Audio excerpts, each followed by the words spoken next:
दोस्तों, इस वीडियो में हम जानेंगे क्लास 10th के साइंस के चैप्टर फर्स्ट को रासायनिक समीकरण को अधिक सूचनात्मक बनाना। इससे के पहले हम लोग पढ़ चुके हैं।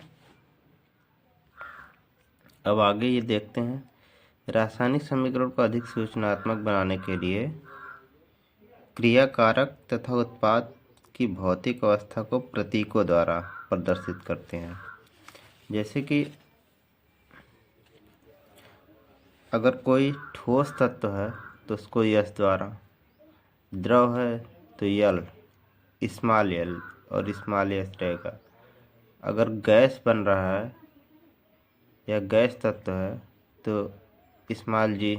जलीय विलयन को ए क्यू, बनने वाले अवक्षेप को तीर का चिन्ह नीचे की तरफ, मुक्त गैस तीर का चिन्ह ऊपर की तरफ कर देंगे। ताप दाब एवं उत्प्रेरक को जो तीर का चिन्ह है उसके ऊपर या नीचे लिखते हैं। जैसे 200 वायुमंडल, 500 डिग्री या आयरन चूर्ण। अगर किसी अपक्रिया में गर्म करने का प्रोसेस है तो उसको डेल्टा द्वारा प्रदर्शित करते हैं। जैसे कि इस वीडियो में हम इसमें देखते हैं मैग्नीशियम। यह सॉलिड है तो इसको यस द्वारा मैग्नीशियम। और सल्फ्यूरिक अम्ल H2SO4, यह इसका मतलब AQ लिखा है, इसका मतलब ये जलीय विलयन है, इससे पता चल जाता है। और तीर का चिन्ह के दाहिनी तरफ जो उत्पाद बन रहा है मैग्नीशियम सल्फेट और हाइड्रोजन। अब मैग्नीशियम सल्फेट AQ लिखा है, इसका मतलब ये जलीय विलयन है और हाइड्रोजन गैस मुक्त हो रही है। मुक्त होने को तीर का चिन्ह ऊपर की तरफ। और इसमें एक देखते हैं उदाहरण में, जैसे नाइट्रोजन और हाइड्रोजन क्रिया करके 2NH3 बन रहा है। तो नाइट्रोजन गैस है और हाइड्रोजन भी गैस है। इसको तीर के चिन्ह के ऊपर लिखते हैं। जैसे 200 वायुमंडल का दाब है, 500 अंश सेंटीग्रेड गर्म करेंगे और आयरन के चूर्ण उत्प्रेरक का काम करता है, तो ये तीर के नीचे या तीर के ऊपर करते हैं। जैसे कैल्शियम कार्बोनेट, इसको गर्म करने पर कैल्शियम ऑक्साइड और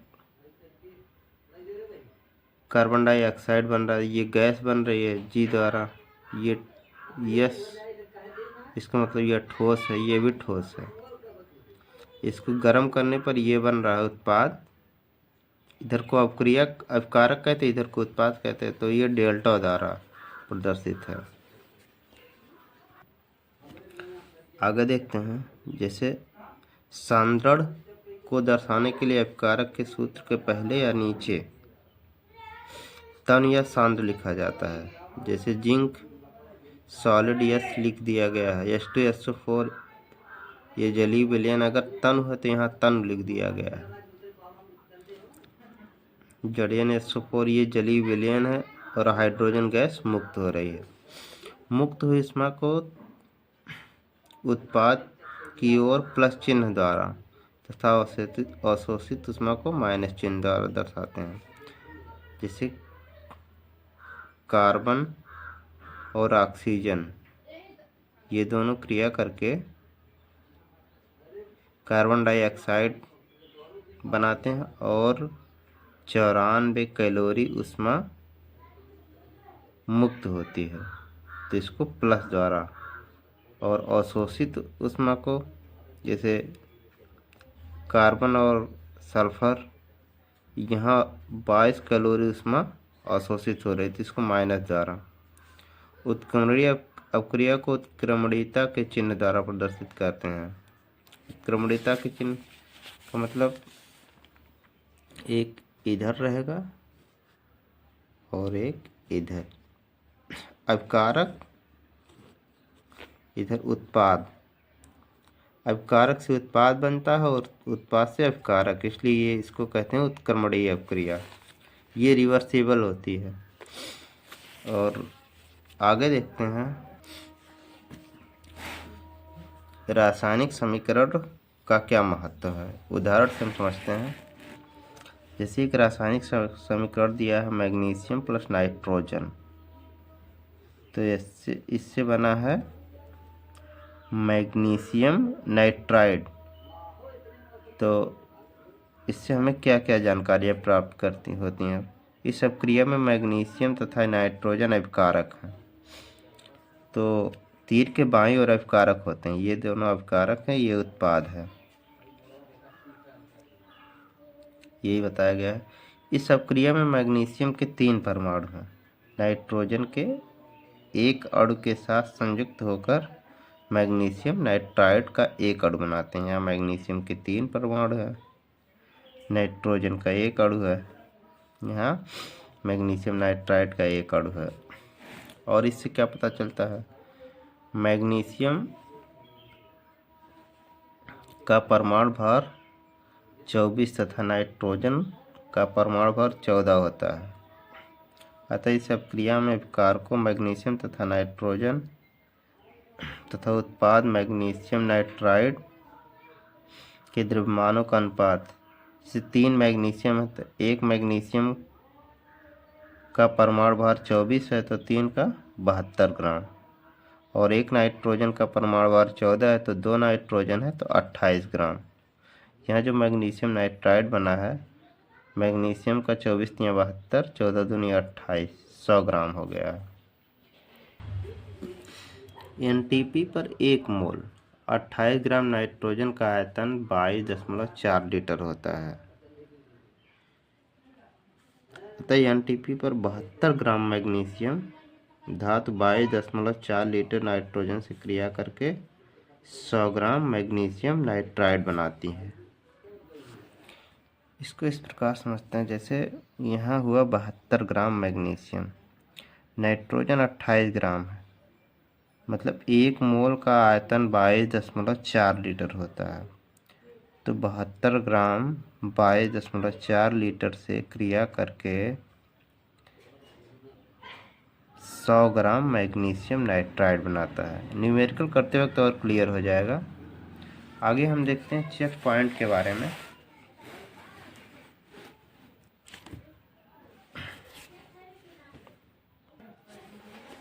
पहला है रासायनिक अपक्रिया में प्रयुक्त पदार्थ क्या कहलाता है। रासायनिक अपक्रिया में प्रयुक्त पदार्थ अभिकारक कहलाते हैं। दूसरा, रासायनिक समीकरण में उत्पाद तथा अभिकारकों को कहाँ लिखा जाता है। ये तो हम लोग पहले ही जान चुके हैं। उत्पाद को दाहिने तरफ, तीर के दाहिने तरफ उत्पाद होता है और इधर बाएं तरफ अभिकारक होते हैं। तीसरा देखते हैं, निम्नलिखित अपक्रिया में अभिकारकों तथा उत्पादों की पहचान कीजिए। अब तीर के जो बाएं तरफ है ये और ये अभिकारक है, ये भी अभिकारक होगा। इधर जितने भी सब उत्पाद कहलाएंगे। अब आगे देखते हैं चौथा, नाइट्रोजन तथा ऑक्सीजन के मध्य रासायनिक क्रिया को समीकरण द्वारा किस रूप में लिखा जा सकता है तथा क्यों।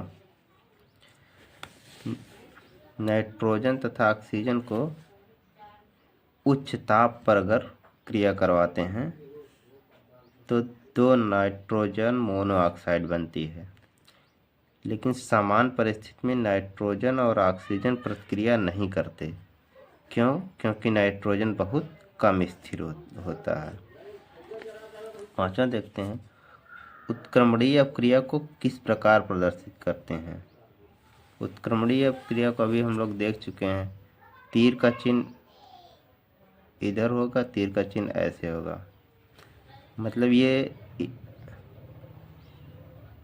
इधर से इधर भी बन सकता है और इधर से इधर भी बन सकता है। ये दोनों मिलके ये बनाते हैं तो ये दोनों मिलके इधर भी बना देंगे, रिवर्सेबल होता है।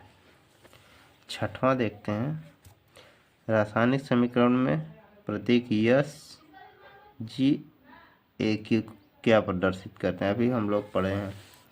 यस मतलब ठोस और जी मतलब गैस, जली विलयन AQ।